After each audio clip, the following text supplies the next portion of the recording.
When it comes to my mind, there is no habit as instant and powerful as meditation. I posted about this online and I said, unfortunately, there has been no Islamic habit that has even come close to meditation. Then a friend of mine came for me in the DMs and said, meditation is Islamic. So we got into it because I was very confused, exchanging textual evidences and ultimately coming to a conclusion. Hi, my name is Ayantu and my thing is about habit systems. We are oftentimes one-sided when we are trying to solve our life problems, but solutions in life won't come just by eating healthy. There are finances, there are relationships. It's an interconnected web. With a lot of research and using all of my education from Islamic thought through engineering systems thinking approach, I was able to design a methodology in order to systematically design a life that actually is fulfilling, and meditation was a huge part of that. In this video, I'm going to examine if meditation is actually in the Quran and Hadith, and I'm going to do this by looking into Quranic Arabic by analyzing two common words that are often used. Then we're going to look into how Islamic meditation differs from other meditations, especially whitewashed Buddhism, as I've traveled around the world and I love studying this stuff. Then we're going to examine the best analogy that I've heard from an early 12th century writer, which truly made the whole thing make sense. Because of my systems thinking background, I'm able to take old and new knowledge and distill them. More importantly, I focus on how to break down these goals and ideas so that we can actually solve our problems. We preach a lot, but we don't really actually act upon it. And if you want transformation, you have to act. Being analytical and talking about things in this way is what has gotten me 32,000 followers on TikTok, and about 13,000 of them were within 1 week. So I'm here on YouTube in order to explain it in depth, and without further ado, let's get started. In order to find out if meditation is in the Quran and Hadith, I had to actually look into the root words. In Arabic, a root word is a 3 or 4 consonant based word that represents a concept or a meaning, and many words can be derived just from those 3. The 2 common words often associated with meditation is muraqaba as well as tafakkur. Let's look into muraqaba first.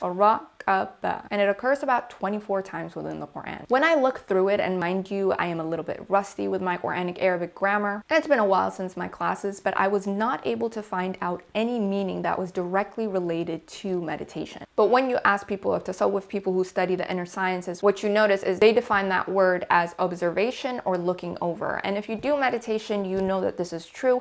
But again, there is no definitive textual evidence as to why this word is being used in this way. There's no problem with that, absolutely, but for me, it's really important to have textual evidence in order to make sure that I'm on the right path, especially if my friend is claiming that meditation is Islamic. There's nothing wrong with it not being, but she is claiming a big claim. The next word I looked into is tafakkur, and this is the word my friend gave me when she was trying to claim that meditation is indeed Islamic. The triliteral root word for tafakkur is fakara. And that's just okay. And that occurs about 18 times within the Quran. So I went in and I took every single verse and analyzed it to see if it actually had any direct meaning when it comes to meditation. At the base level, you can see that it did make sense, but I wanted to go through every single line in order to find it. I kept going deeper and deeper and deeper, and I finally found the one, and it is chapter 30, verse 8. I'll explain in point 3 in order to tie this up together, but first you need to understand why meditation in Islam is different from others. What is it specifically that makes it different from other forms of meditation? And primarily what we learn about when it comes to meditation is from Buddhists. But also, what does meditation mean? Because a lot of people seem to have very different definitions of it. And as someone who has studied about meditation, and I've read a lot of books because I can't find no teachers, and they don't really allow you to wear hijab in the temples, politics from authentic sources, as well as how it's being used for relaxation, I think I understand. I want to clarify that whenever I say meditation, I'm not talking about dhikr, and a lot of people on TikTok are always like, just make dhikr. That's not what I'm talking about, because dhikr is very specific in that you're using one word in order to focus and concentrate. Within other paths, primarily in Hinduism and Buddhism, is the concept of mantra. You are repeating one word over and over again. When I say meditation, I'm talking about the practice of looking within your mind and using certain mental as well as physical techniques in order to get clarity and understanding. The simplest way to understand the difference between Islamic and Buddhist, or primarily the secular meditation, is by analyzing the word La ilaha illallah, and credits to my husband for coming up with this. So La ilaha means there is no God or no deity worthy of worship, while illallah means except the one God, except for Allah. Let's analyze the Buddhist one because that's the simplest to understand. So if you say La ilaha, that means there is no God, and they have this concept down. Make sure to subscribe for the next video in which I explain why I understand so much about Buddhism. They are the masters of detachment. I like the definition more of no deity worthy of worship. So this means there is no ego, your feelings, any concept of attachment is not allowed within the Buddhist path. Their aim is to have a blank slate, to not attach to anything, because attachment is what causes suffering. But the way to make things Islamic is by adding the illallah part, where you add Allah on top of it. This is why you find du'as and hadiths explaining how eating, walking, sleeping can be Islamic if you add Allah or you make him the intention or the end goal. This is found within the common hadith of all actions are by their intentions, and the fact that we are able to make eating, sleeping, and even intimacy with your spouse, as well as even going to the bathroom, an act of worship or an act of recognizing who you are in relationship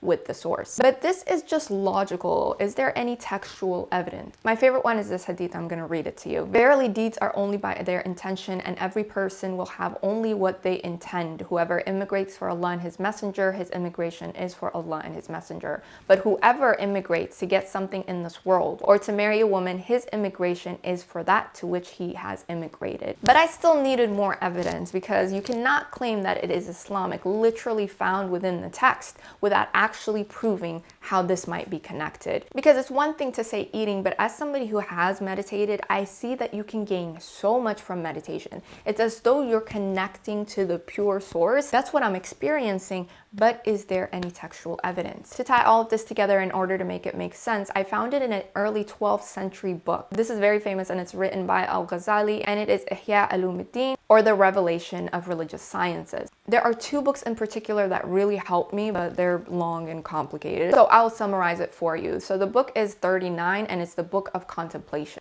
And key point here is that whenever you're trying to understand something, especially within religion or anything in the world, you need to go back as far back as possible. Going back as far as possible here, the early 12th century, is really key, especially if you have all of these social conditionings which are impacting whether you get into meditation or not. Because I see a lot of religious people running away from it and calling it demonic and all of this stuff because of the social conditioning, because of the times in which we live in. This is particularly happening within the past 3 generations, where we have the Salafi movement, we have this whole hate of the Sufi path, and that is because of a lot of politics. What this proves is that our habits live within a system, and that's why I always talk about this. We have thoughts, feelings, emotions, all of this stuff that is around us are impacting what we believe and how we get into action. Because contemporary time has a lot of social conditioning, you have to be able to zoom out so that you can objectively look at the matter at hand. There are 2 sections in the book in which it proves that meditation is actually Islamic. Let me dive into it. Let's use the analogy that he uses. So he says, if you're trying to look at the sun, you see it, it's bright, you're gonna burn your eyes. This is because the source is too bright, it's too much to hold in the eye, and the physical body is unable to actually experience this. He said the next best thing that you can do is look at a reflection of the sun, especially if you have a body of water.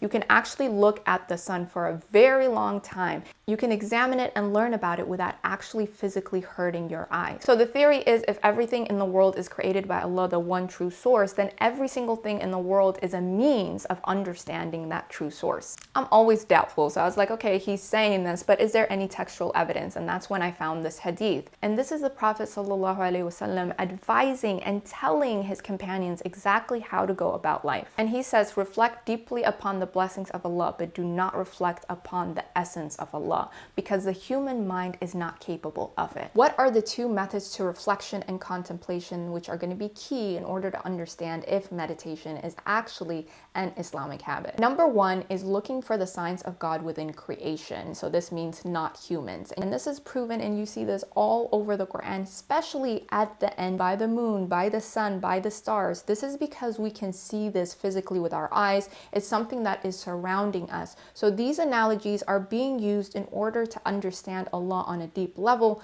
because we cannot physically see him or hear him. So this is a method that the Quran uses anyways, but we can also use contemplation and reflection in order to get a deeper meaning. seeing. They have eyes, but they do not see. Your inner eye can see a lot more if you allow it and have clarity. The second one is looking for the signs of God within man. And I've had 2 sons. I have birthed 2 kids. And Al-Ghazali has about 4 pages about the creation or the process of human beings coming into this world. And I'll tell you, I was crying. The whole process of the human body being created, or the soul coming into the womb and being created, is a whole magnificent process. But because it happens oftentimes, we have decided not to see with our eyes in order to understand deeply. So there is this whole desensitization process, which is another topic for another video, but we're not able to see it. The best way to do this is by contemplating within yourself. This can be within your mind, which is what meditation helps you with, in which you're contemplating your nafs and the processes and the negative thought loops.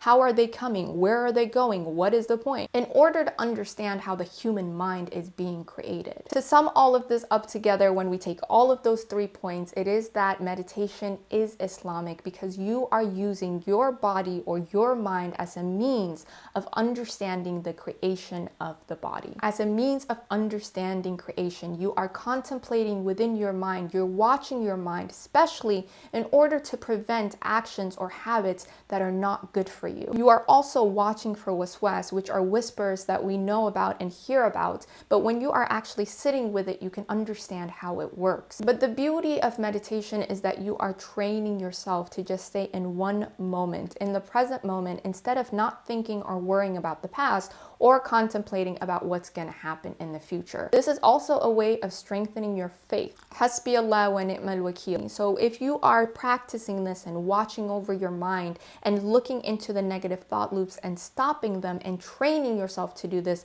the same way with physical exercise, you get up and you work out, is the same thing that you can do with meditation. If you want to put spiritual, and I've been practicing this habit of meditation for a while, is when you clear up waswas or your nafs, you are able to see clearly what is in the world. You're able to understand it even more clearly. But a lot of us, for some reason, this concept, even though it is traditional, and I'll talk about this in the next video, have kind of washed our hands of it because it is an essential part within understanding and having true and deep faith. So meditation is literally putting into action this verse of, do they not contemplate within themselves? Everything within the heavens is created with a purpose. And by contemplating and taking a few minutes to just watch yourself and just sit in stillness in a world that doesn't allow you to sit in stillness, you are able to get a lot more depth and understanding. So I guess she was right.